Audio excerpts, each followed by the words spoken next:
Eu sabia, ela disse baixinho.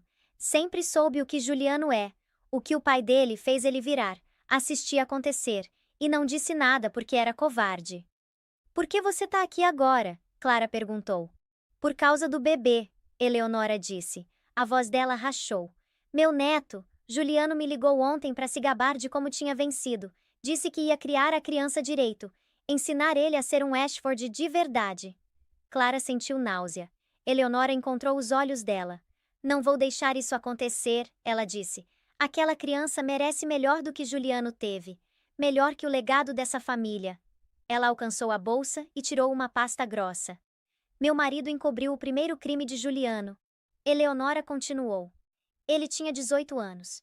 Uma garota na faculdade dele. Ricardo pagou a família dela, pagou a faculdade, fez desaparecer. Achei os registros depois que Ricardo morreu. Guardo desde então. Clara pegou a pasta com mãos tremendo.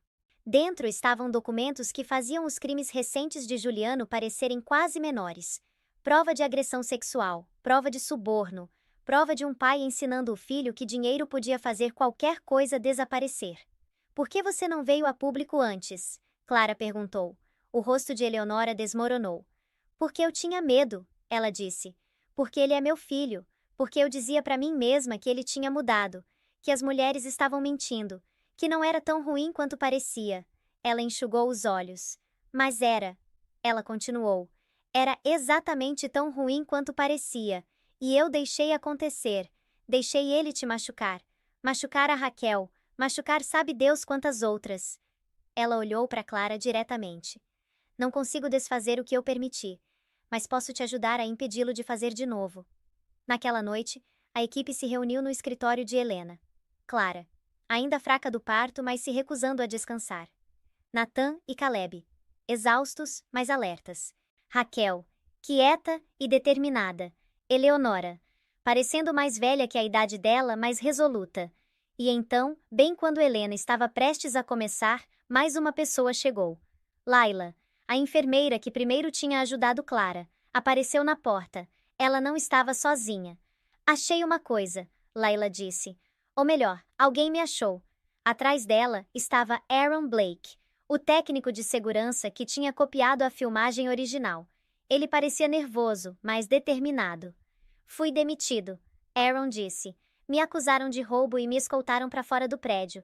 Mas antes de sair, fiz outra cópia da filmagem, a filmagem completa, não só o clipe que vazou.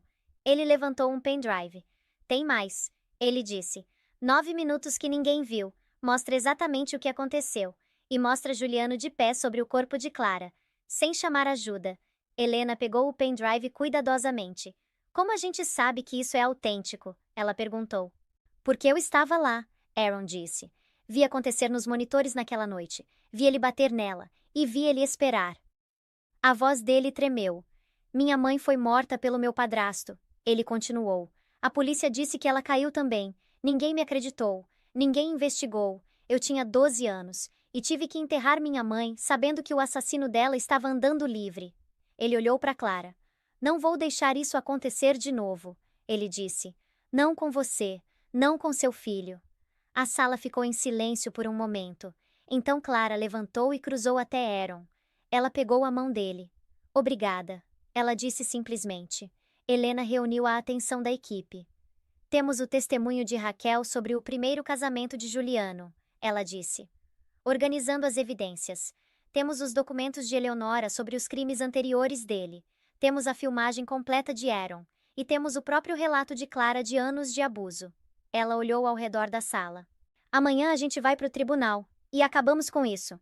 O tribunal estava lotado. A notícia tinha se espalhado pela comunidade jurídica de São Paulo, de que algo significativo estava acontecendo no caso de Custódia Ashford. Repórteres enchiam as fileiras de trás. Antigos colegas de Juliano sentavam em grupos, sussurrando atrás das mãos. O próprio Juliano chegou num terno perfeitamente feito sob medida, os advogados dele formando um muro protetor ao redor dele. Ele olhou para Clara do outro lado da sala e sorriu. O sorriso confiante de um homem que nunca tinha realmente perdido nada na vida. Clara encontrou os olhos dele e não desviou o olhar. Ela não era mais a mulher com quem ele tinha casado. Não tinha mais medo. A juíza chamou a sessão. Helena levantou e começou a apresentar o caso delas. Ela começou com os fatos da hospitalização de Clara, as inconsistências na história de Juliano, a filmagem que mostrava uma versão muito diferente dos eventos do que a que Juliano tinha contado para a polícia. Os advogados de Juliano objetaram repetidamente, mas a juíza permitiu as evidências. Quando a filmagem completa passou na tela do tribunal, mostrando Juliano de pé sobre o corpo de Clara por quase 10 minutos antes de chamar ajuda, a sala ficou completamente em silêncio. Então veio Raquel. Ela andou até o banco das testemunhas com a cabeça erguida, embora Clara pudesse ver as mãos dela tremendo. Ela tinha passado 8 anos se escondendo desse homem. Agora ela estava enfrentando de frente. Raquel descreveu o casamento dela com Juliano em detalhes quietos e devastadores. O isolamento, a manipulação, a violência que tinha custado a gravidez dela e quase custado a vida. Ela apresentou as evidências dela, registros médicos, fotografias. E assistiu enquanto a expressão da juíza endureceu. Os advogados de Juliano tentaram desacreditá-la, chamando-a de instável, alegando que ela tinha fabricado tudo por dinheiro. Mas Raquel se manteve firme. Ele te disse que eu era louca, não disse? Ela disse, olhando diretamente para o Juliano. É isso que ele conta para todo mundo. É mais fácil do que admitir o que ele faz. Então veio Eleonora. O tribunal ofegou quando a própria mãe de Juliano testemunhou contra ele. A voz de Eleonora estava firme, enquanto ela descrevia o que tinha testemunhado ao longo dos anos. Os encobrimentos, os subornos, o padrão de abuso que tinha começado muito antes de Clara ou Raquel. Meu filho é um homem perigoso, Eleonora disse. Falhei em pará-lo. Falhei em proteger as mulheres que ele machucou, mas não vou falhar com essa criança. Meu neto merece crescer livre do veneno dessa família. O rosto de Juliano finalmente mostrou algo além de confiança. Choque, traição, raiva. Quando foi a vez de Clara testemunhar, ela falou calmamente e claramente sobre os anos de controle e medo. Ela descreveu como Juliano a tinha isolado de amigos e família, como ele a tinha convencido de que ela estava ficando louca, como ele tinha usado a gravidez dela como alavanca para mantê-la submissa. Mas o testemunho mais prejudicial veio de uma fonte inesperada. Doutora Miriam Santos subiu ao banco das testemunhas e apresentou as evidências médicas que tinha reunido. Então ela disse algo que fez o tribunal inteiro ficar em silêncio. Quando a senhora Ashford foi admitida, reconheci os sinais imediatamente, doutora Santos disse, porque já vi eles antes, não só em outros pacientes, mas em mim mesma. Ela olhou para a juíza. Fui casada com um homem abusivo por 15 anos. Ele era um cirurgião respeitado. Todo mundo acreditava nele quando ele dizia que eu era desajeitada, ansiosa, difícil. Eu quase morri 2 vezes porque ninguém olhou de perto o suficiente para ver a verdade. A voz dela estava firme. Eu olho de perto agora, e sei o que vi na senhora Ashford. Não foi uma queda, foi uma agressão por um homem que acreditava que podia fazer qualquer coisa sem consequências. Os advogados de Juliano tentaram uma última estratégia. Chamaram as próprias testemunhas, pessoas que falaram da generosidade de Juliano, das obras de caridade dele, da devoção dele à família, mas o estrago estava feito. As evidências eram esmagadoras demais, o padrão claro demais. O momento final veio quando Helena tocou mais uma evidência, uma gravação que a própria Clara tinha feito. Ela estava acordada durante a última visita de Juliano ao hospital, aquela em que ele achou que ela estava inconsciente. O celular dela estava gravando. A voz de Juliano encheu o tribunal. Clara e inconfundível. Você deveria ter morrido. Teria sido mais simples. Mas não se preocupa. Quando eu tiver a custódia, você nunca mais vai ver ele. Acidentes acontecem. Aconteceram com a Raquel. Vão acontecer com você. O silêncio que seguiu foi absoluto. Juliano levantou abruptamente. Isso é fabricado, ele disse. A compostura dele finalmente rachando. Ela fabricou isso. Ela vem planejando isso desde o começo. Sente-se, Sr. Ashford. A juíza disse friamente. Ou vou mandar removê-lo. Os advogados de Juliano o puxaram de volta para o lugar. Mas o estrago estava feito. A máscara tinha finalmente caído. E todo mundo na sala tinha visto o que estava por baixo. A juíza pediu um recesso para revisar as evidências. Quando a sessão reconvocou 2 horas depois, a decisão dela foi rápida e decisiva. Baseada nas evidências esmagadoras apresentadas hoje, a juíza começou. Estou revertendo a ordem de custódia de emergência e concedendo custódia total à senhora Morgan. Clara sentiu lágrimas escorrendo pelo rosto. Além disso, a juíza continuou. Estou emitindo uma ordem de restrição permanente contra o Sr. Ashford. Ele está proibido de qualquer contato com a esposa ou filho. Estou também encaminhando este caso para o Ministério Público para investigação criminal. Ela olhou para o Juliano com desprezo não disfarçado. O senhor passou a vida acreditando que dinheiro e poder o colocam acima da lei. Hoje o senhor aprendeu o contrário. Esta sessão está encerrada. Juliano foi levado algemado minutos depois, acusado de agressão, adulteração de testemunha, obstrução de justiça. A fiança foi negada. Quando ele passou por Clara, ele tentou dizer algo, mas as palavras morreram na garganta dele. Pela primeira vez na vida, ele não tinha mais nada. Clara não assistiu ele ir, ela já estava andando para a porta que levava ao filho dela. O berçário estava quieto quando Clara entrou. Luz suave, música gentil, o cheiro de talco de bebê e novos começos. O filho dela estava deitado num pequeno berço, acordado e alerta, os olhos dele procurando o teto por algo interessante. Quando Clara apareceu acima dele, o rosto dele mudou. Reconhecimento, alívio. Casa, Clara sussurrou, levantando-o cuidadosamente. Tô aqui, me desculpa por ter ido. O bebê fez um som pequeno, algo entre um suspiro e uma reclamação. Depois se acomodou contra o peito dela. Os dedos dele se curvando ao redor de uma mecha do cabelo dela. Atrás dela, a porta abriu de novo. Nathan e Caleb entraram, seguidos por Helena, Doutora Santos, Laila, Aaron, Raquel e Eleonora.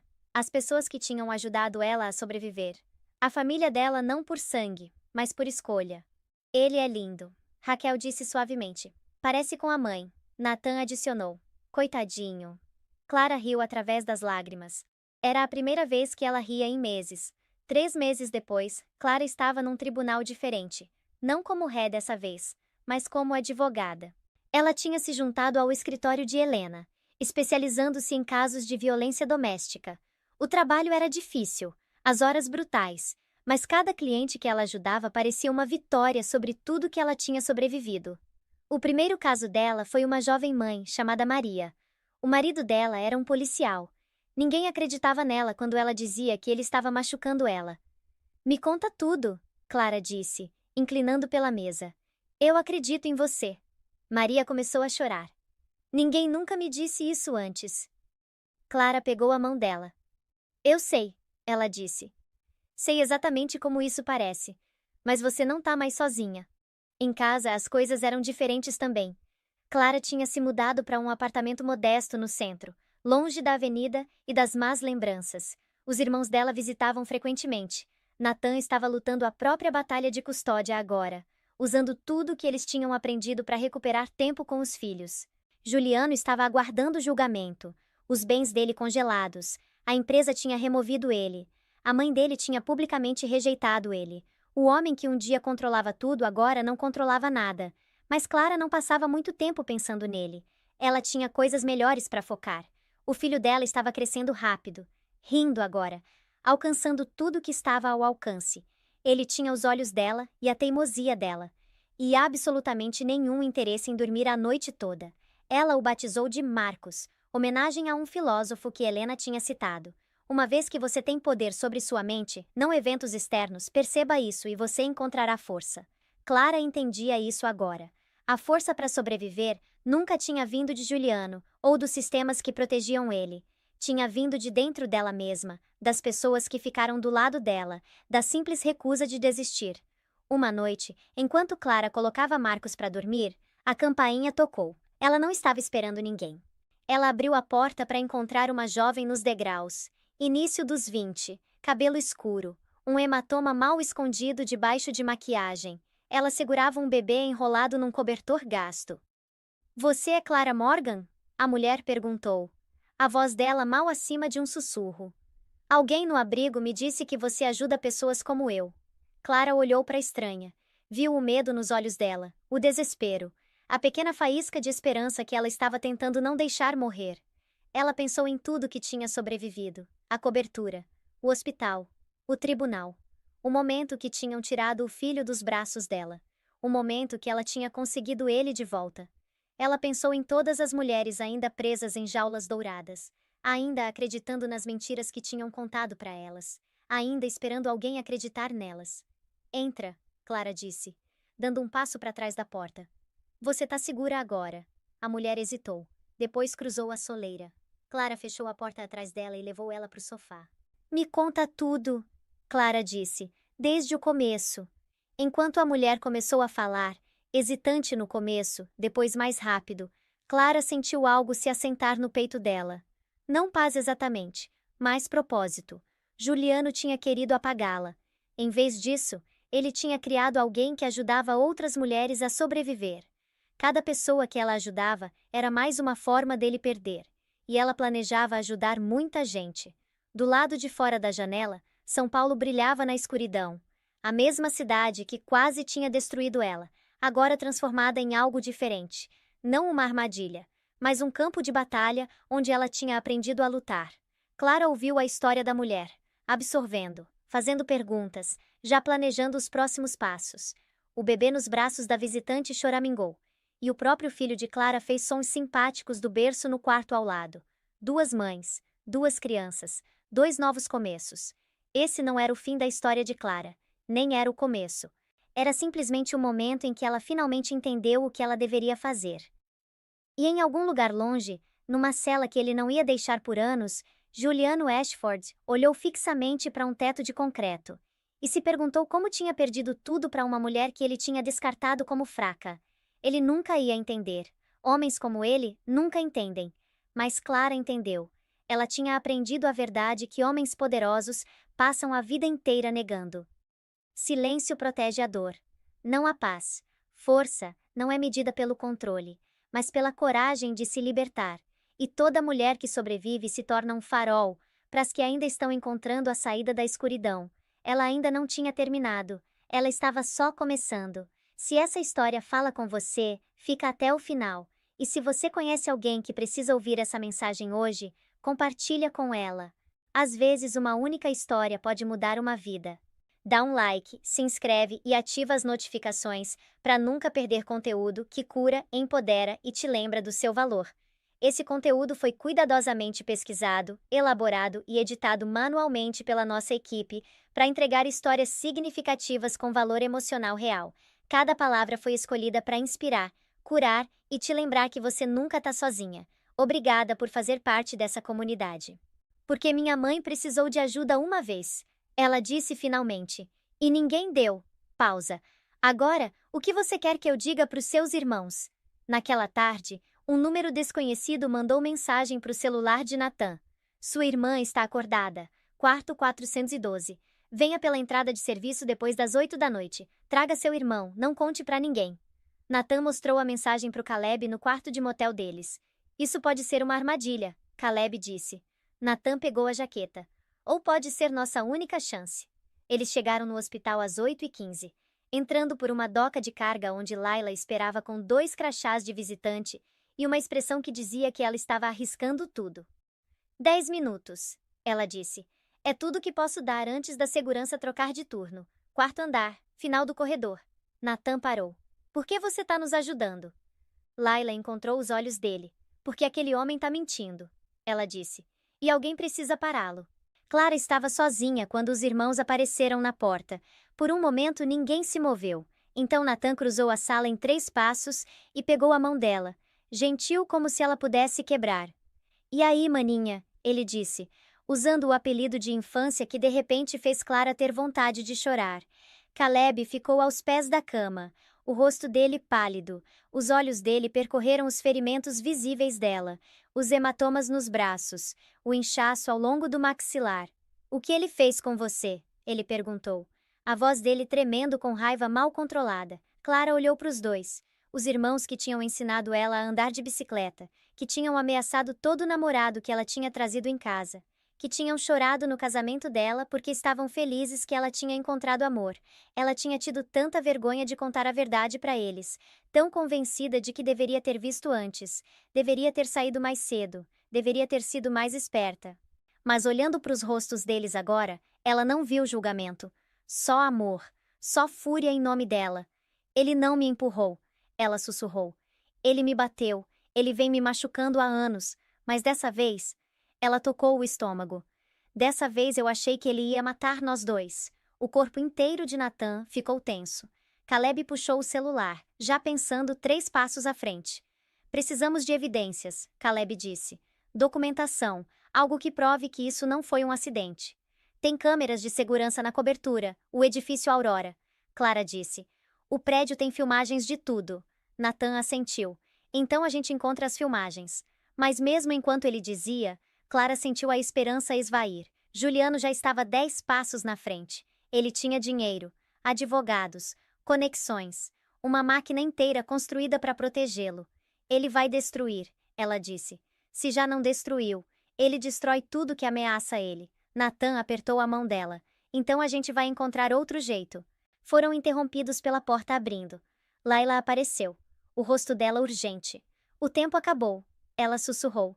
A segurança tá vindo. Nathan inclinou e beijou a testa de Clara. A gente não vai sair da cidade, ele disse. Aconteça o que acontecer, a gente tá aqui, você não tá mais sozinha. Depois que eles saíram, Clara deitou na escuridão, ouvindo as máquinas que monitoravam os batimentos cardíacos do bebê dela, fortes e constantes. Um lutador. Ela fez uma promessa para si mesma naquele momento. O que quer que Juliano jogasse nela, quaisquer obstáculos que aparecessem, ela ia sobreviver, pelo filho, por ela mesma. Ela ainda não sabia que a luta real nem tinha começado. Na manhã seguinte, trouxe desastre. Clara acordou para encontrar Juliano de pé sobre a cama dela com outras 2 pessoas. Uma era Dr. Hartland, o médico que ele pagava. A outra era uma mulher de terno cinza com um bloco de notas. Essa é Patrícia Vance, Juliano disse. Do departamento jurídico do hospital. Ela tem algumas perguntas sobre sua condição. O estômago de Clara afundou. Que tipo de perguntas? A mulher de cinza sorriu sem calor. Recebemos algumas informações preocupantes sobre seu estado mental, senhora Ashford. Seu marido forneceu documentação sugerindo que você pode ser um perigo para si mesma e para sua criança ainda não nascida. Clara olhou fixamente para ela. Que documentação? Juliano tirou uma pasta. Dentro estavam páginas que fizeram o sangue de Clara gelar. Um diário que ela nunca tinha escrito, cheio de entradas sobre querer acabar com a gravidez. Registros de prescrição de medicamentos que ela nunca tinha tomado, uma avaliação psicológica de um médico que ela nunca tinha visto, concluindo que ela era delirante e suicida. Isso não é real, Clara disse, a voz dela subindo. Eu nunca escrevi isso, nunca tomei esses medicamentos. Isso é fabricado. Juliano balançou a cabeça tristemente. Tá vendo? Ele disse para a mulher do jurídico. Isso é o que eu tinha medo. Ela nem consegue reconhecer a própria letra. A mulher do jurídico fez uma anotação. Dadas as circunstâncias, ela disse, acreditamos que seria melhor a senhora Ashford ser transferida para uma instituição psiquiátrica para avaliação. Clara sentiu as paredes se fechando. Não, ela disse. Não, vocês não podem fazer isso. Juliano inclinou perto, a voz dele suave o suficiente para só ela ouvir. Eu te disse, ele sussurrou. Passivos são administrados. Antes que Clara pudesse responder, a porta se abriu bruscamente. Uma mulher entrou. Saltos clicando no chão. A presença dela comandando atenção imediata. Meu nome é Helena Price, ela anunciou. Sou a advogada da senhora Ashford. E o que quer que vocês estejam prestes a fazer, sugiro que parem imediatamente. A compostura de Juliano vacilou por só um momento. Quem chamou você? Ele perguntou. Eu chamei. Disse outra voz. Doutora Miriam Santos entrou na sala atrás de Helena. Como médica responsável por essa paciente, tenho sérias preocupações sobre a validade da documentação sendo apresentada e solicitei uma avaliação psiquiátrica independente. A mulher do jurídico pareceu incerta. Senhor Ashford, ela disse, se há uma disputa sobre o estado mental da paciente, não podemos prosseguir com a transferência até que seja resolvida.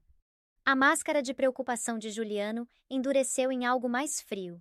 Isso não acabou. Ele disse baixinho. Depois saiu, e Clara finalmente se permitiu respirar. Helena Price moveu para a beira da cama dela. A expressão dela feroz e focada. Eu me especializo em casos de violência doméstica, ela disse. Sei o que você está passando, e quero que você saiba que você não é louca. Você não está sozinha, e a gente vai lutar contra isso. Clara queria acreditar nela, mas ela tinha visto o que Juliano podia fazer, os recursos que ele podia mobilizar, as mentiras que ele podia tornar verdade. Como você me achou? Ela perguntou. Uma enfermeira me contatou, Helena disse. E seu irmão tem feito ligações pela cidade inteira. Ele não é exatamente sutil, mas a determinação dele é impressionante. Pela primeira vez em dias, Clara quase sorriu. Parece o Nathan. Helena tirou a própria pasta. Agora, ela disse. Me conta tudo. Cada incidente, cada ameaça, cada manipulação. Vamos documentar tudo. E depois, vamos destruí-lo. Clara olhou para essa mulher que tinha aparecido como um anjo vingador. Para a doutora Santos que tinha arriscado a carreira para ajudar. Para a porta atrás da qual os irmãos dela provavelmente estavam andando de um lado para o outro. Talvez ela não estivesse tão sozinha quanto Juliano queria que ela acreditasse. Tá bom, Clara disse. Por onde eu começo? A semana seguinte foi uma guerra travada em papelada e sussurros. Os advogados de Juliano entraram com moções para ter Clara transferida para cuidados psiquiátricos. Helena contra-atacou com pedidos de avaliações independentes. Doutora Santos documentou tudo, criando uma trilha de papel que não podia ser facilmente apagada. Através de tudo, Clara permaneceu na cama de hospital, ficando mais forte a cada dia. O bebê dela ficando mais forte também. O monitor mostrava batimentos cardíacos saudáveis. Um menino se preparando para entrar num mundo que a mãe dele estava lutando para tornar seguro. Nathan e Caleb trabalharam de um quarto de motel barato no centro, o espaço apertado deles transformado numa sala de guerra de post-its e documentos impressos. Caleb tinha descoberto seu talento para investigação. Anos dirigindo Uber em Belo Horizonte tinham ensinado ele a observar, a lembrar, a juntar peças que outras pessoas não percebiam.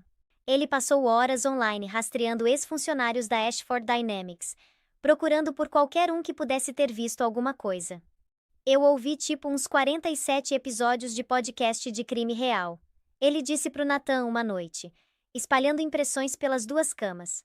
Sei como fazer vigilância. Nathan olhou do celular. Você dirige Uber? Exatamente. Caleb respondeu. Sou invisível. Ninguém presta atenção no motorista. A descoberta deles veio de uma fonte inesperada. Aaron Blake tinha 24 anos e trabalhava no turno da noite na segurança do hospital. Ele estava de plantão na noite que Clara chegou e tinha visto coisas que não batiam. A história oficial dizia que Clara caiu na cobertura e os serviços de emergência foram chamados imediatamente, mas Aaron tinha puxado os registros de entrada do prédio. Juliano Ashford tinha chegado no hospital 45 minutos depois de Clara ser admitida. Ele não tinha ido na ambulância. Não estava lá quando ela chegou. Onde ele estava durante aqueles 45 minutos? Aaron não sabia, mas ele sabia outra coisa. Na manhã depois da admissão de Clara, ele tinha recebido uma ligação do supervisor dele. Tem algumas filmagens do prédio Ashford que precisam ser arquivadas, o supervisor tinha dito. A empresa de segurança mandou por engano, só apaga e não faz perguntas. Aaron tinha apagado. Mas primeiro, por instinto, pela paranoia que o pai dele tinha instilado nele, ele tinha feito uma cópia. Ele carregou essa cópia num pendrive no bolso por uma semana, tentando decidir o que fazer. Então, ele viu a matéria sobre os dois irmãos de Minas, que estavam exigindo uma investigação sobre os ferimentos da irmã. Ele encontrou Caleb no estacionamento do hospital. Você não me conhece, Aaron disse, se aproximando cuidadosamente. Mas tenho uma coisa que você precisa ver. Caleb olhou para o pendrive na mão de Aaron. O que é? A verdade, Aaron disse, ou pelo menos parte dela. A filmagem era granulada, mas clara o suficiente. Mostrava o corredor do lado de fora da cobertura de Juliano e Clara. Um carimbo de data e hora no canto marcava 23:42. No quadro, a sombra de Juliano aparecia grande. A silhueta de Clara recuava, mãos levantadas. Então Juliano avançou, e Clara tropeçou para trás, um braço subindo para proteger o estômago. O ângulo da câmera não mostrava o impacto em si, mas mostrava o suficiente. O corpo de Clara batendo em algo duro, Juliano de pé sobre ela, parado por um longo momento antes de finalmente pegar o celular. Ele esperou, Nathan disse, a voz dele mal controlada. Ele bateu nela e depois esperou pelo menos 9 minutos antes de chamar ajuda. Talvez decidindo que história contar. Caleb confirmou. Precisamos levar isso para Helena, Nathan disse. Mas eles não eram os únicos procurando a filmagem. Na manhã seguinte, Aaron Blake chegou no trabalho para encontrar o armário dele vazio. O supervisor chamou ele no escritório. Teve uma reclamação sobre acesso não autorizado a arquivos, o supervisor disse. Vamos precisar que você entregue qualquer dispositivo de armazenamento pessoal que você trouxe para as instalações. Aaron sentiu o estômago afundar. O pendrive estava no bolso dele. Ele tinha feito uma segunda cópia e dado para o Caleb, mas o original ainda estava com ele. Não sei do que você está falando, Aaron disse. O supervisor inclinou para frente. Filho, algumas pessoas muito importantes estão fazendo perguntas. Sugiro que você coopere antes que isso se torne um problema maior. Aaron pensou na mãe dele, no homem que tinha matado ela, no jeito que o sistema tinha falhado com ela repetidamente. Gostaria de falar com um advogado, ele disse. Naquela tarde, enquanto Aaron sentava numa sala de conferência com administradores do hospital, Caleb mandou a filmagem para Helena Price. Ela assistiu 3 vezes, o rosto dela ficando mais duro a cada vez. Isso é bom, ela disse para Clara. Isso é muito bom. Pela primeira vez em semanas, Clara se permitiu ter esperança. Talvez a maré finalmente estivesse virando. A filmagem vazou para a mídia naquela noite. Uma fonte anônima não rastreável até Aaron ou qualquer outra pessoa. De repente, todo o canal de notícias em São Paulo estava passando o clipe granulado em loop, analistas apontando a linguagem corporal de Juliano, os carimbos de data e hora, o silêncio condenatório antes dele chamar por ajuda. As ações da Ashford Dynamics caíram 12% até de manhã. Juliano fez uma coletiva de imprensa do lado de fora da sede corporativa. O rosto dele pálido, mas composto, o terno dele impecável como sempre.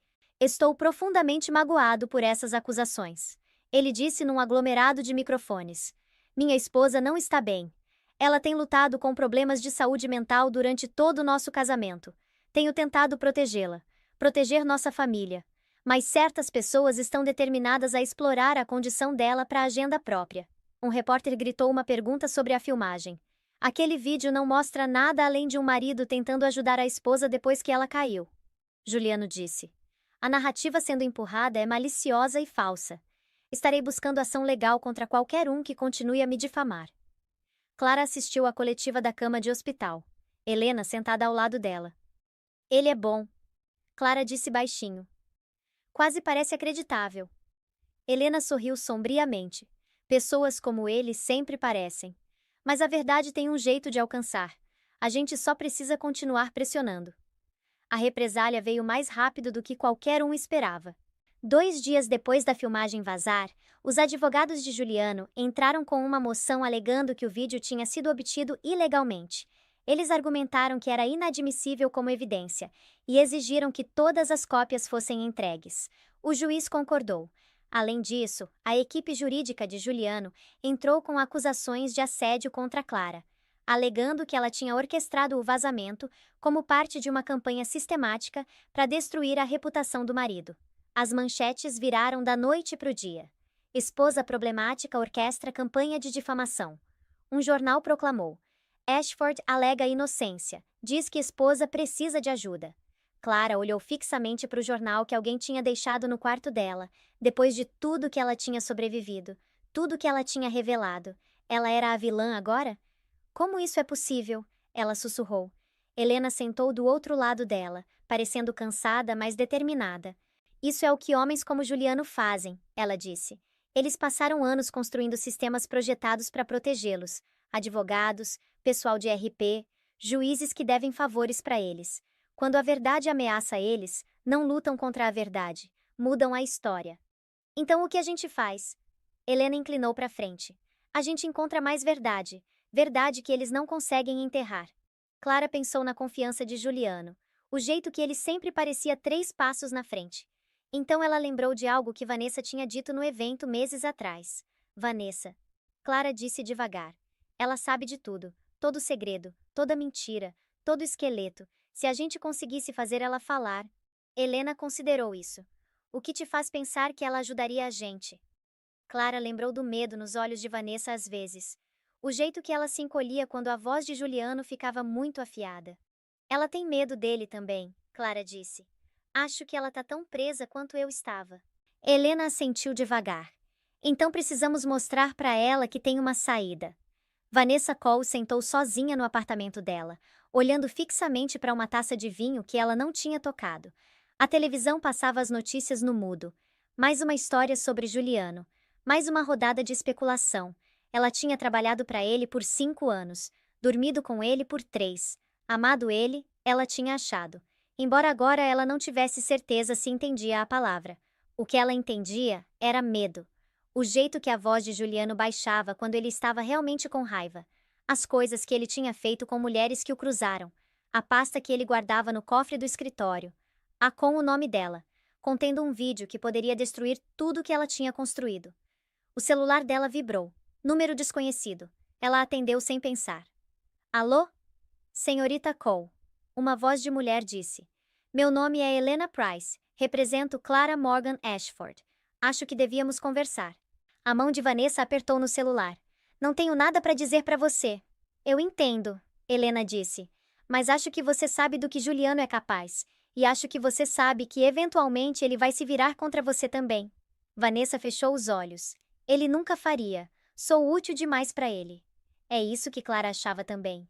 Helena disse baixinho. 3 anos atrás. A linha ficou em silêncio por um longo momento. Vanessa pensou em todas as mentiras que tinha contado para o Juliano, as histórias que tinha plantado, as mulheres que tinha desacreditado, as evidências que tinha ajudado a enterrar. Ela tinha dito para si mesma que era só negócio, só o custo do sucesso no mundo dele. Mas o rosto de Clara a assombrava. Os hematomas, o medo, o bebê que poderia ter morrido. O que você quer de mim? Vanessa finalmente perguntou. A verdade, Helena disse. E em troca, posso te oferecer algo que Juliano nunca vai. Uma saída. Elas se encontraram na noite seguinte numa lanchonete no centro, longe dos olhos vigilantes de São Paulo. Vanessa chegou de óculos escuros e lenço, não parecendo nada com a executiva de RP polida que ela geralmente apresentava. Helena já estava lá com Natan e Caleb. Clara ainda estava no hospital, mas ela tinha mandado uma mensagem para Vanessa. A nota dizia simplesmente: Não te culpo. Sei como ele opera. Nos ajuda a pará-lo, e a gente vai te ajudar também. Vanessa leu a nota 3 vezes. Depois olhou para Helena. O que vocês precisam saber? Tudo, Helena disse. Desde o começo. Vanessa falou por 2 horas. Ela descreveu os padrões de Juliano, as manipulações dele, o jeito que ele isolou Clara de amigos e família. Ela explicou como ele tinha feito a mesma coisa com a primeira esposa dele, Raquel. Uma mulher que todo mundo achava que tinha simplesmente se mudado para a Europa para um novo começo. Raquel não escolheu sair, Vanessa disse. Juliano fez ela sair. Ele pagou para ela e fez ela assinar um acordo de que nunca mais contataria ninguém da vida antiga dela. Ele disse para todo mundo que ela era instável. Igualzinho tá dizendo sobre Clara agora. Natan inclinou para frente. Você sabe onde Raquel tá agora? Vanessa balançou a cabeça. Juliano destruiu todos os registros. Mas ela era real. Ela existiu.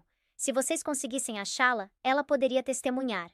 E evidências físicas? Helena perguntou. Documentos, gravações, qualquer coisa?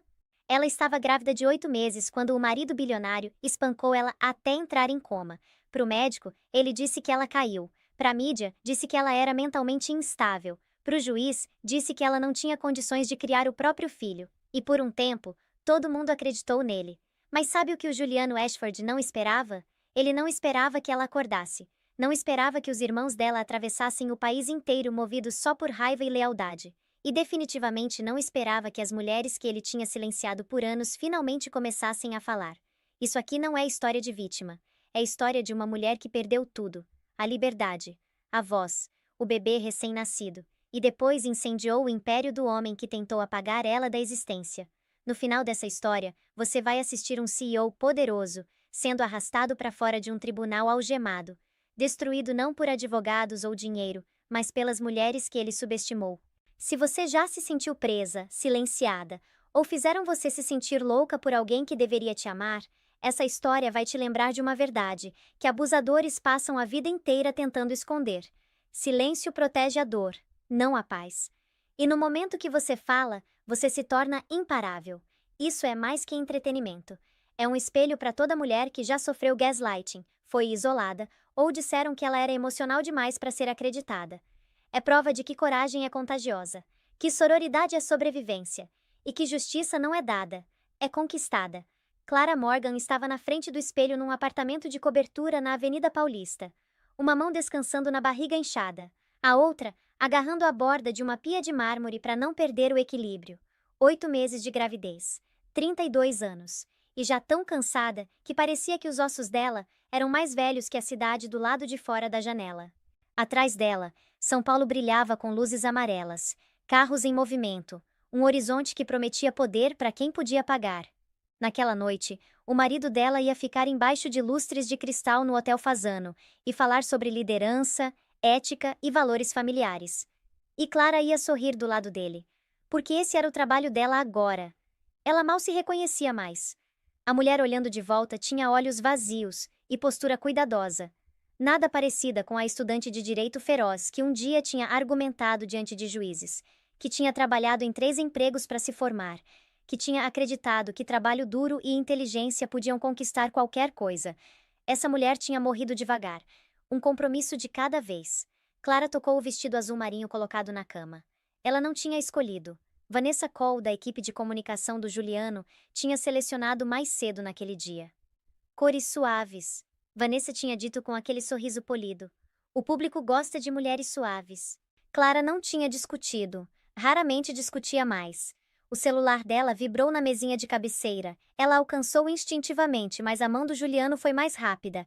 Ele tinha entrado no quarto sem fazer barulho, movendo-se com aquela graça predatória que um dia tinha parecido atraente, e agora parecia sufocante. Ainda checando mensagens, ele perguntou. A voz calma, quase divertida. Provavelmente era meu irmão, Clara disse baixinho. Natan só queria saber se a gente vai para Minas pro Natal. Juliano virou a tela para baixo sem olhar. Sua família te deixa ansiosa, ele respondeu. E ansiedade não é bom pro bebê. Ele disse do jeito que um médico diria. Do jeito que um homem que era dono do prédio, do carro, das contas bancárias e da maior parte do silêncio dela diria. Cada palavra embrulhada em preocupação que parecia uma jaula. Clara lembrou quando conheceu Juliano numa conferência jurídica 4 anos atrás. Ele tinha parecido tão diferente então, charmoso, apoiador, fascinado pela ambição dela. Ele tinha dito que amava mulheres fortes. O que ele quis dizer, ela entendia agora, era que ele amava quebrá-las. Ela desejou que alguém tivesse contado para ela naquela época que quando um homem diz, você não precisa mais trabalhar, o que ele realmente quer dizer é que não quer que você tenha opções. Lá embaixo, uma Mercedes preta esperava. Juliano colocou o relógio, ajustou as abotoaduras e olhou para o reflexo dela. Essa noite importa, ele disse. Investidores, imprensa, membros do conselho, um olhar errado e as pessoas começam a fazer perguntas. Clara assentiu. Ela sempre assentia. Enquanto o elevador descia, o celular dela vibrou de novo no bolso do Juliano. Ele olhou, só por meio segundo, tempo suficiente para Clara ver o nome na tela. Vanessa. Juliano sorriu para si mesmo, pequeno e privado. Vamos nos atrasar, ele disse. Tem coisas que precisamos resolver quando voltarmos. Algo no tom dele fez o estômago de Clara apertar. E não por causa do bebê. Ela pressionou a palma com mais força contra a barriga, sussurrando palavras que só ela e a criança podiam ouvir. Uma promessa. Uma oração. O Hotel Fasano ardia com luz e importância. Lustres de cristal espalhavam arco-íris pelos pisos de mármore. Homens em ternos sob medida apertavam mãos com calor calculado, enquanto mulheres em vestidos de grife riam de piadas que não eram engraçadas. Clara um dia tinha sonhado com espaços assim. Agora eles pareciam prisões elaboradas. Na entrada, câmeras flashavam. Juliano se transformou instantaneamente, o braço dele quente e firme ao redor da cintura dela, o sorriso dele alcançando os olhos com facilidade praticada. Essa é minha esposa, ele disse para um repórter que tinha perguntado sobre o segredo do sucesso dele. Ela é minha força, minha âncora, meu tudo. Clara sorriu para o mundo. As bochechas dela doíam do esforço. Quando se viraram para longe das câmeras, Juliano inclinou perto e sussurrou tão baixo que mais ninguém podia ouvir. O hálito dele era quente contra o ouvido dela, mas as palavras dele eram gelo. Essa noite é a última vez que você me envergonha. O coração de Clara parou por um momento. Ela não sabia o que tinha feito de errado. Nunca sabia mais. As regras mudavam constantemente. Armadilhas invisíveis que ela só descobria depois que já tinha tropeçado. Dentro do salão, Juliano trabalhou a sala como se fosse dono dela, porque de muitas formas, ele era. Ashford Dynamics tinha financiado metade das instituições de caridade representadas naquela noite. O nome dele estava em alas de hospital e prédios de universidade. Ele era o queridinho de São Paulo, e todo mundo queria se banhar na luz dele. Ninguém olhava de perto demais. Clara se desculpou para usar o banheiro. E por 3 minutos preciosos, ela estava sozinha. Ela tirou o celular que mantinha escondido na bolsa de mão. O pré-pago que Nathan tinha mandado para ela 2 meses atrás. A última mensagem do irmão brilhava na tela. Você tá bem? Pode voltar para casa a qualquer hora. A gente dá um jeito. Os dedos de Clara pairaram sobre o teclado. Ela tinha planejado sair devagar, cuidadosamente economizando o pouco dinheiro que conseguia acessar, documentando o que conseguia provar. Ela estava quase pronta. Quase. Digitou rápido de volta. Depois que o bebê nascer, eu prometo, tenho um plano. Ela apagou a conversa como sempre fazia e voltou para o salão, para o champanhe que não podia beber, para o marido que observava cada movimento dela. A volta do fazano foi quieta de um jeito que fazia o peito de Clara doer. São Paulo deslizou pelas janelas escurecidas da Mercedes, luzes se espalhando em longas linhas douradas que pareciam quase suaves, quase gentis. Juliano sentou do lado dela, rolando e-mails no celular. O rosto dele calmo de novo, polido, como se o homem que tinha sussurrado aquela ameaça minutos antes nunca tivesse existido. Isso era o que mais assustava Clara. Não a raiva, mas o controle sobre a raiva, o jeito que ele conseguia ligar e desligar como uma torneira. Você mal falou essa noite, Juliano disse sem olhar para cima. Me senti tonta, Clara respondeu. O bebê estava muito ativo.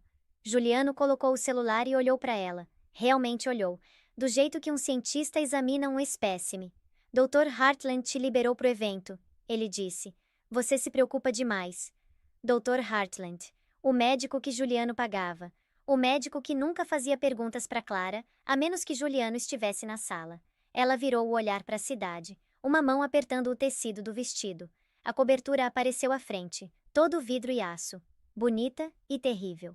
Lá dentro, Juliano afrouxou a gravata e se serviu de uma bebida. Clara tirou os saltos, os pés doendo, as costas tensas de carregar 15 quilos extras de esperança e medo. Ela queria ir para a cama, queria deitar e deixar a noite acabar. Em vez disso, Juliano ficou entre ela e as escadas. Você me envergonhou, ele disse. Girando o líquido âmbar no copo, Clara sentiu o pulso acelerar. Eu não disse nada de errado. Você não precisa falar para me envergonhar, Juliano respondeu, a voz dele suave, quase gentil. As pessoas percebem coisas, seu rosto, sua postura, aquele olhar que você faz quando acha que é invisível. Eu estava cansada, o bebê tem drenado minha energia. Mulheres cansadas não recebem simpatia, Juliano disse friamente. Elas são substituídas. A palavra pairou no ar entre eles. Clara sentiu um aperto familiar rastejar para o peito dela. Você tá vendo outra pessoa? Ela perguntou. Mesmo já sabendo, sabia há meses. Juliano riu suavemente. Você tá grávida e emocional. Não começa a imaginar inimigos. Vanessa não é imaginária. O copo parou de se mover na mão dele. Juliano o colocou devagar na mesa do console e andou na direção dela. Não rápido, não com raiva, só controlado, sempre controlado. Vanessa trabalha para mim, ele disse. Ela resolve meus problemas. Você costumava entender isso. Eu costumava ter permissão para pensar, Clara disse, a voz dela tremendo apesar do esforço para ficar calma. Foi quando a expressão de Juliano mudou. Não raiva exatamente. Algo pior. Decepção. Você está se tornando um passivo, ele disse. E passivos precisam ser administrados. Clara deu um passo para trás, a mão instintivamente cobrindo a barriga. Por favor, ela disse. Vamos conversar amanhã, tá tarde. O bebê precisa descansar. Juliano olhou para as escadas, depois de volta para ela. Não, ele respondeu. A gente vai conversar agora. O que aconteceu depois ia passar na memória de Clara por meses depois. Fragmentado e afiado como vidro quebrado. A mão de Juliano fechando ao redor do braço dela. O corpo dela torcendo, tentando proteger o estômago. A parede, depois o chão. Depois uma dor tão brilhante que apagou todo o resto. Ela lembrou de pensar que se ela só ficasse parada, talvez o bebê ficasse bem. A voz de Juliano acima dela, fria e distante. Você me fez fazer isso. Você sempre me faz fazer isso. Depois escuridão. A primeira coisa que qualquer pessoa fora da cobertura ouviu foi a sirene. Cortou as ruas quietas pouco antes do amanhecer, aguda e urgente, ecoando entre prédios que tinham visto tudo e não se importavam com nada. Quando as portas da ambulância bateram fechadas, Clara Morgan estava inconsciente, o corpo dela parado, a mão dela curvada protetoramente sobre o estômago, como se só o instinto pudesse terminar o trabalho que a força dela não conseguia mais. No hospital, luzes brilhantes substituíram a escuridão. Enfermeiras se moviam rapidamente. Ordens eram gritadas. Alguém perguntou de quantas semanas ela estava. Alguém perguntou quem era o pai. Juliano respondeu cada pergunta com calma praticada. A voz dele estava firme. As mãos dele estavam limpas. O terno dele ainda perfeitamente passado. Ela caiu, ele disse. O rosto dele arranjado em preocupação perfeita. Ela tem estado sob muito estresse. A gravidez tem sido difícil. E ela tem um histórico de instabilidade emocional. As palavras foram para o prontuário antes que alguém questionasse. Na emergência, uma enfermeira chamada Laila Jackson preparou uma linha de query com eficiência praticada. Ela estava fazendo esse trabalho há 4 anos e tinha visto coisas que assombrariam a maioria das pessoas, mas ela ainda era capaz de ser assombrada. Ela olhou para a mulher grávida na maca, olhou para os hematomas que não combinavam com uma queda, olhou para o marido que estava reto demais, composto demais, ensaiado demais. Sei, Laila murmurou baixinho. Ela caiu à meia-noite de saltos que ela não estava usando quando chegou. Ela não disse nada em voz alta. Não ainda. Mas ela tirou o celular pessoal e tirou 3 fotografias quando ninguém estava olhando. Por precaução. Doutora Miriam Santos chegou dentro de 1 hora. Aos 50 anos, ela tinha visto quase tudo que o corpo humano e a crueldade humana podiam produzir. Ela também tinha vivido parte disso. 15 anos casada com um cirurgião que todo mundo achava maravilhoso. 15 anos explicando hematomas para colegas que não queriam olhar de perto demais. Ela reconheceu o padrão instantaneamente. Doutora Santos examinou os ferimentos de Clara com atenção cuidadosa, notando a distribuição das contusões, as feridas defensivas nos antebraços dela, o jeito que os músculos dela permaneciam rígidos mesmo inconsciente. Essa não era uma mulher que tinha escorregado nas escadas. Essa era uma mulher que tinha tentado se proteger. No corredor fora da sala de tratamento, Juliano Ashford falava baixinho no celular. O tom dele era baixo e eficiente. Não preocupado, não abalado, só irritado. Sim, ele disse. Um acidente em casa. Não, nada público. Resolva. Vanessa Cole chegou menos de 1 hora depois. Cabelo arrumado, tablet na mão, olhos afiados de cálculo. Ela captou a cena num olhar. Os médicos, as paredes de vidro, as máquinas mantendo Clara viva. Ela tá estável? Vanessa perguntou. Por enquanto, Juliano respondeu. O bebê também. Vanessa exalou com algo que poderia ter sido alívio, embora fosse difícil dizer com ela. Bom, ela disse, então a gente controla a narrativa. No meio da manhã, a primeira declaração saiu. Vanessa tinha escrito ela mesma, cada palavra escolhida com precisão cirúrgica. Clara Morgan Ashford, esposa do CEO da Ashford Dynamics, Juliano Ashford, foi hospitalizada no início desta manhã após uma queda em casa. Médicos informam que ela está recebendo excelente cuidado. A família pede privacidade durante este momento difícil. Privacidade. Essa palavra se tornou um escudo, uma arma, um muro entre a verdade e qualquer um que pudesse buscá-la. Em Minas, Nathan Morgan leu a declaração na tela rachada do celular enquanto sentava na sua caminhonete do lado de fora de uma fábrica. Ele tinha acabado de terminar um turno duplo, o corpo doendo, a mente já virando para o final de semana de visita de guarda com os próprios filhos. Ele leu a declaração 2 vezes, depois uma terceira vez, o maxilar dele apertando a cada linha. Uma queda? A irmã dele tinha crescido subindo em árvores, pulando cercas, consertando coisas com ele e o irmão mais novo Caleb. Ela tinha trabalhado em 3 empregos enquanto se formava em direito. Ela não caía fácil. Nathan já estava discando para o irmão antes de terminar o pensamento. Caleb atendeu no segundo toque. A voz dele estava tensa, o que significava que ele já tinha visto as notícias. Eu sei, Caleb disse. Tô vendo voos. Nathan ligou a caminhonete. Ela não caiu, ele disse. Não. Caleb concordou. Não caiu. De volta em São Paulo, doutora Miriam Santos estava de pé aos pés da cama de Clara, estudando os monitores, os hematomas que não combinavam com a história. A tensão ainda travada no corpo da paciente mesmo inconsciente.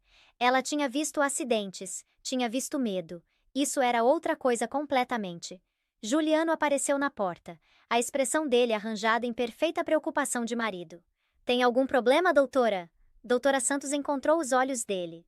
Estamos monitorando complicações, ela disse cuidadosamente, dadas as circunstâncias. Juliano entrou na sala, reivindicando o espaço do jeito que homens como ele sempre faziam. Agradeço sua atenção à minha esposa, ele disse. Estamos todos muito preocupados com ela. Doutora Santos não disse nada. Ela tinha aprendido há muito tempo que alguns homens usam silêncio como permissão, e ela se recusava a dar. Vanessa apareceu ao lado de Juliano, suave e profissional. Vamos precisar limitar visitantes, ela disse. Clara precisa de calma e estabilidade.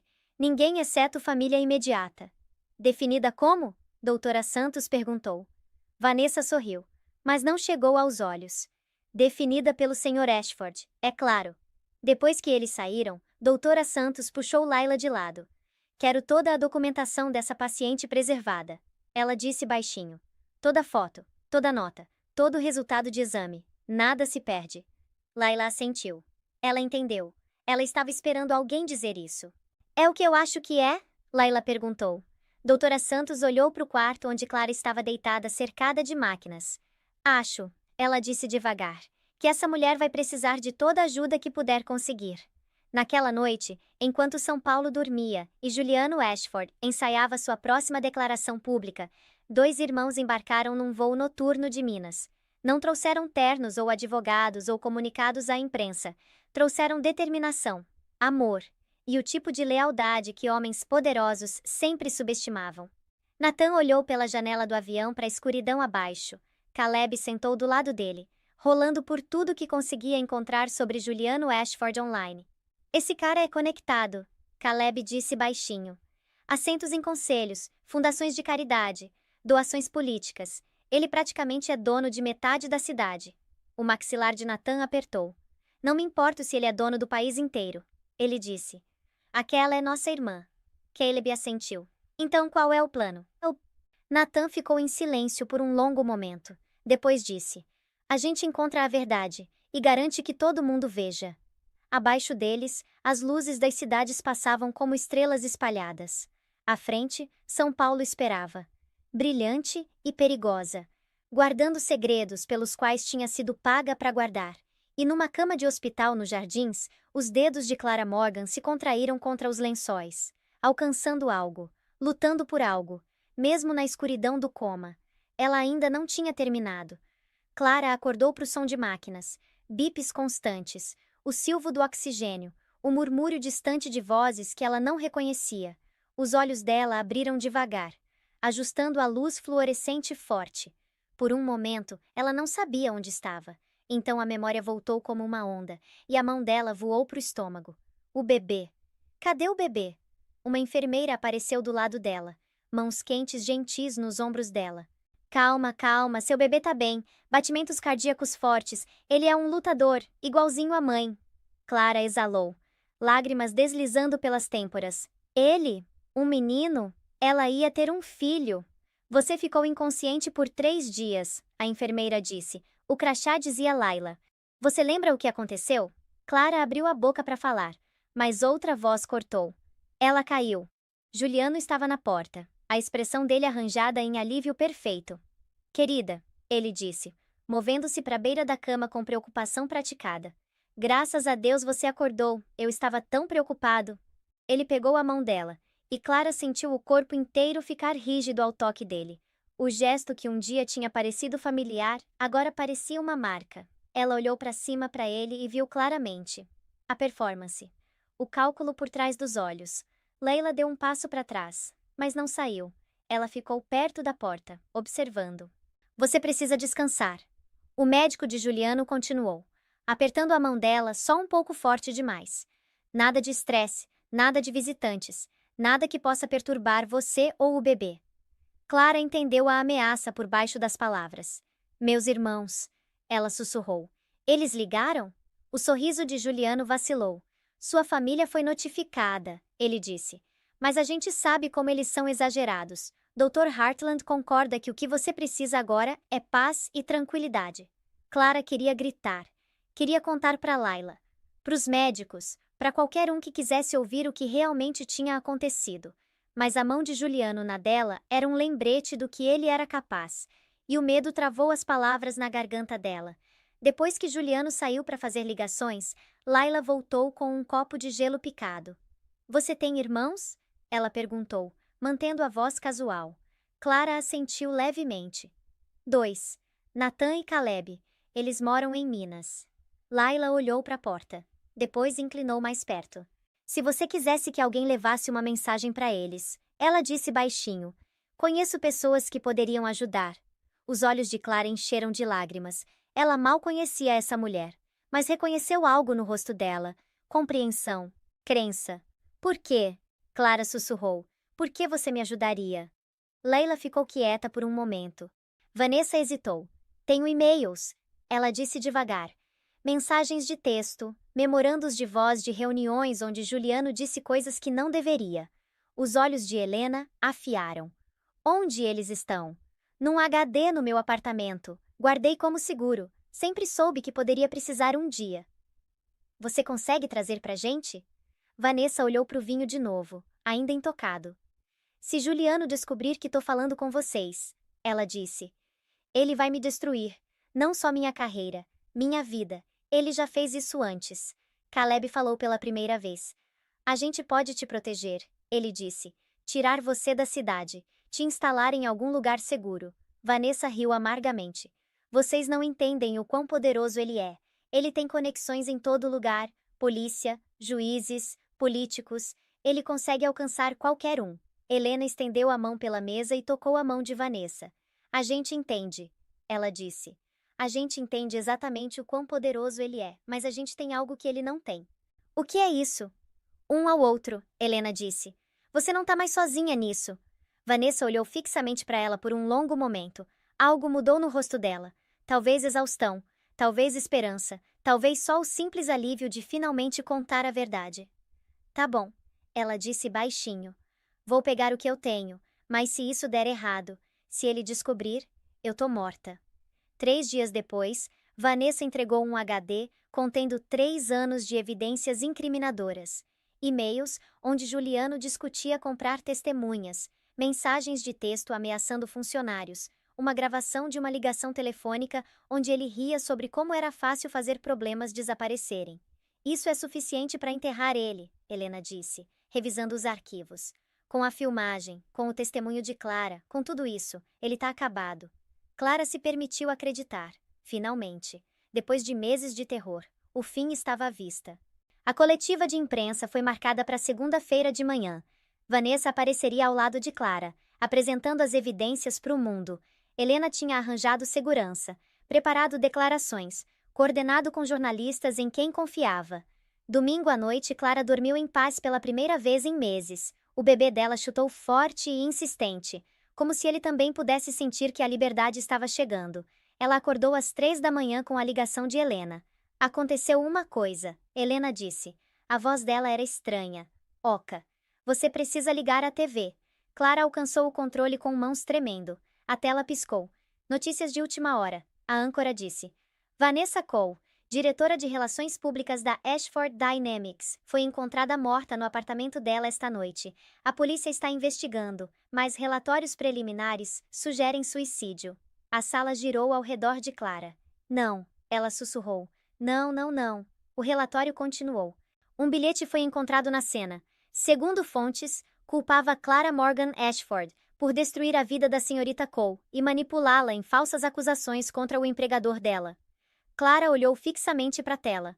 Ela não conseguia respirar, não conseguia pensar. Ele matou ela disse. Juliano matou ela e fez parecer que eu sou responsável. A voz de Helena no telefone estava apertada de fúria. A gente não sabe isso com certeza. Sim, a gente sabe, Clara disse. A gente sabe exatamente quem fez isso. Do outro lado da cidade, Juliano Ashford sentou na cobertura dele, assistindo o mesmo noticiário. O rosto dele estava calmo. As mãos dele estavam firmes. Na mesa do lado dele, estava uma garrafa de uísque caro e uma única fotografia. Vanessa sorrindo em algum evento corporativo, parecendo bonita e útil e controlável. Ele levantou o copo num brinde silencioso. Uma resolvida. Ele murmurou para si mesmo. Agora o resto. A semana depois da morte de Vanessa foi a mais sombria da vida de Clara. A polícia a interrogou por horas.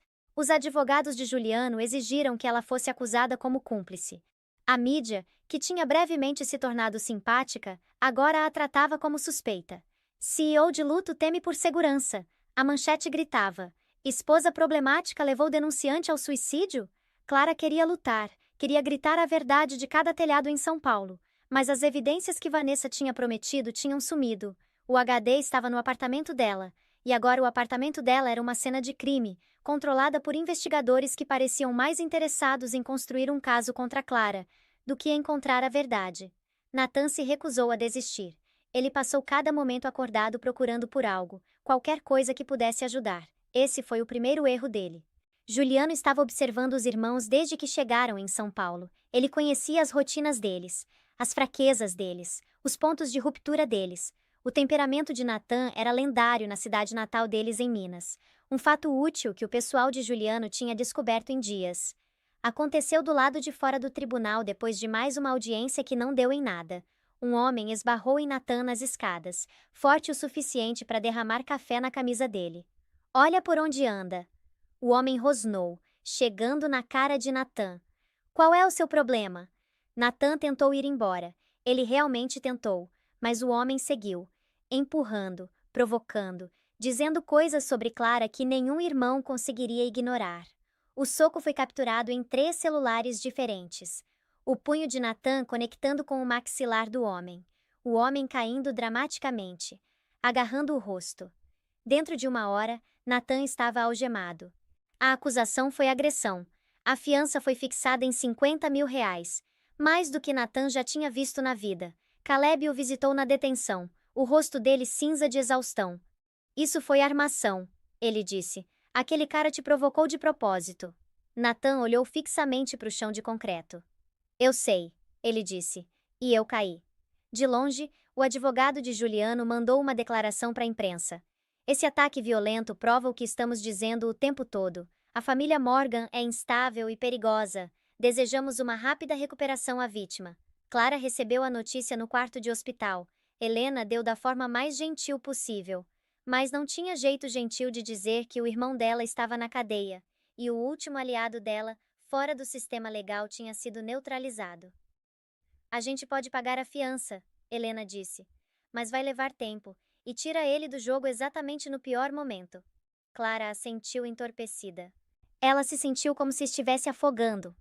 Ondas de desastre batendo nela, uma atrás da outra. Mas o pior ainda estava por vir.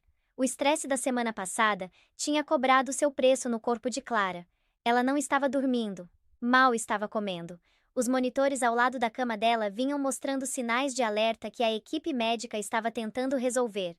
Naquela noite, às 2 da manhã, Clara acordou com uma dor aguda e terrível. Algo tá errado, ela ofegou. Enfermeiras correram. Doutora Santos apareceu em minutos. O rosto dela grave. Você tá entrando em trabalho de parto prematuro, ela disse para Clara. Vamos fazer tudo o que pudermos, mas você precisa ficar calma. Ficar calma, como se isso fosse possível quando o corpo dela a estava traindo, quando o bebê dela estava tentando vir cedo demais, quando ela estava sozinha num hospital financiado pelo homem que a tinha colocado ali.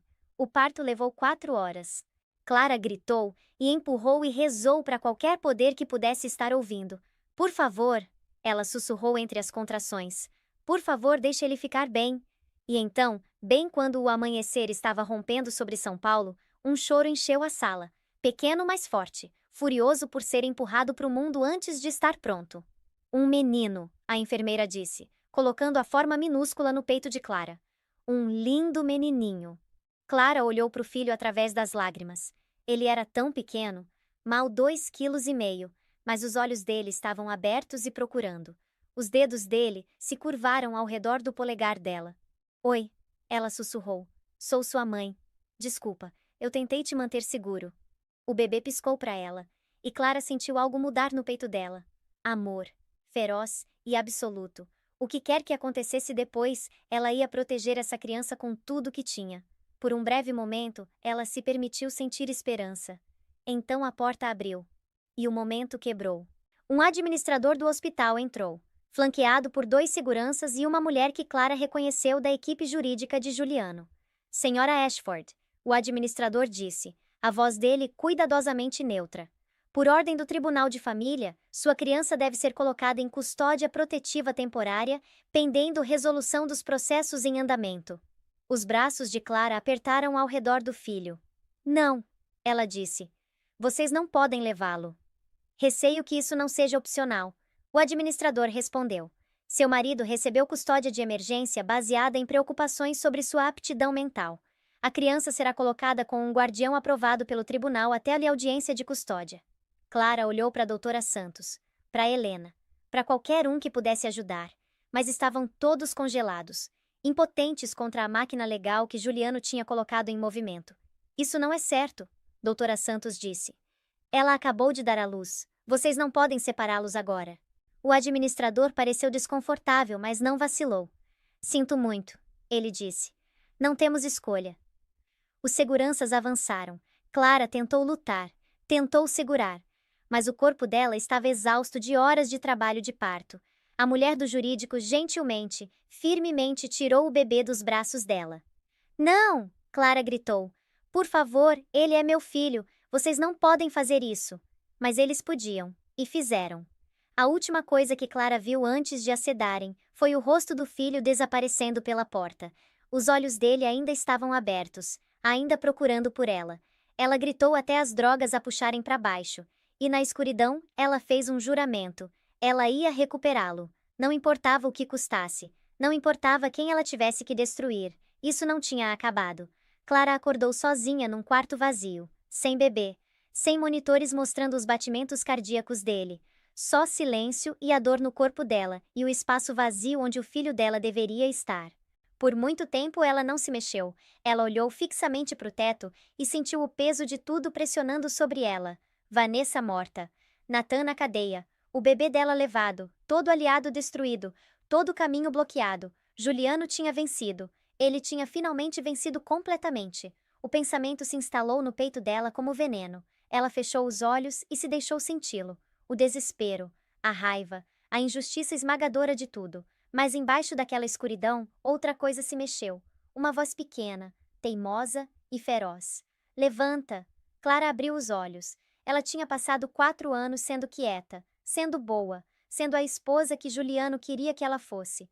Ela tinha sacrificado a carreira, as amizades, o senso de si mesma, tudo para evitar deixar ele com raiva.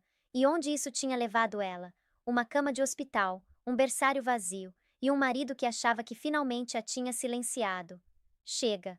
Clara se puxou para sentar, ignorando a dor que atravessou o corpo dela.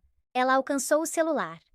O pré-pago que Nathan tinha dado para ela meses atrás, o que Juliano não conhecia. Caleb atendeu no primeiro toque. Clara? A voz dele estava rasgada de exaustão. Você tá bem? Eles me contaram o que aconteceu. Sobre o bebê. Me desculpa muito. Preciso que você me escute, Clara disse. A voz dela era diferente agora, mais dura, mais clara. Cansei de ser cuidadosa. Cansei de seguir as regras dele. A gente vai destruí-lo, e não me importa o que custe. Houve uma pausa. Então Caleb disse. Me diz o que você precisa. Primeiro, a gente tira Nathan da cadeia. Usa qualquer dinheiro que conseguir encontrar. Vende minhas joias se precisar. Helena conhece um fiador que já está trabalhando nisso. As mulheres do abrigo juntaram uma grana. Devemos tirá-lo até de manhã. Clara sentiu uma onda de gratidão por esses estranhos que tinham ajudado, mesmo não tendo nada a ganhar. Segundo, ela continuou, preciso que você ache Raquel Whitmore, primeira esposa de Juliano. Vanessa disse que ele pagou para ela e fez ela desaparecer. Mas ela tá em algum lugar por aí, e ela sabe o que ele fez. Tenho procurado, Caleb disse. É como se ela não existisse mais. Nome novo, cidade nova, nada. Então procura mais. Checa registros de imóveis, certidões de casamento, qualquer coisa de antes dela desaparecer. Alguém com tanto medo assim não desaparece completamente. Deixa rastros. E você? Caleb perguntou. O que você vai fazer? Clara sorriu sombriamente. Vou lembrar que eu costumava ser advogada. Ela disse. E vou começar a construir nosso caso. Os próximos dias foram um borrão de atividade. Nathan foi solto sob fiança. contido mas determinado. Ele se juntou a Caleb na busca por Raquel enquanto Clara trabalhava com Helena na estratégia legal. Doutora Santos visitava o quarto de Clara toda manhã, dando atualizações sobre o bebê que estava no berçário do hospital sob supervisão do tribunal. Ele tá saudável, Doutora Santos relatou, ficando mais forte todo dia. Estão cuidando bem dele. Mas ele não conhece a mãe, Clara disse baixinho. Ele tá sozinho e não sabe por quê. Doutora Santos sentou do lado dela. Você vai recuperá-lo, ela disse. Já vi muitos casos na minha carreira. Vi homens poderosos destruírem famílias e saírem ilesos. Mas também vi mulheres como você, mulheres que se recusam a quebrar. Não me sinto forte, Clara admitiu. Sinto que mal tô aguentando. Doutora Santos pegou a mão dela. É assim que força aparece, ela disse. Aguentar quando tudo te manda largar. A descoberta veio numa terça-feira de manhã. Caleb estava procurando registros de imóveis há 3 dias seguidos, procurando por qualquer rastro de Raquel Whitmore. Não tinha achado nada sob esse nome, nada sob o nome de solteira dela, nada em nenhum dos lugares que o pessoal de Juliano tinha alegado que ela tinha se mudado. Então ele tentou algo diferente. Em vez de procurar por Raquel, ele procurou pela propriedade que Juliano tinha dado para ela como parte do acordo. Uma pequena casa, em Campos do Jordão, que Vanessa tinha mencionado uma vez, quase de passagem. A casa tinha sido vendida 8 anos atrás para uma mulher chamada Rebecca Walsh. Caleb pesquisou o nome e não achou nada. Outro beco sem saída. Mas então ele notou algo.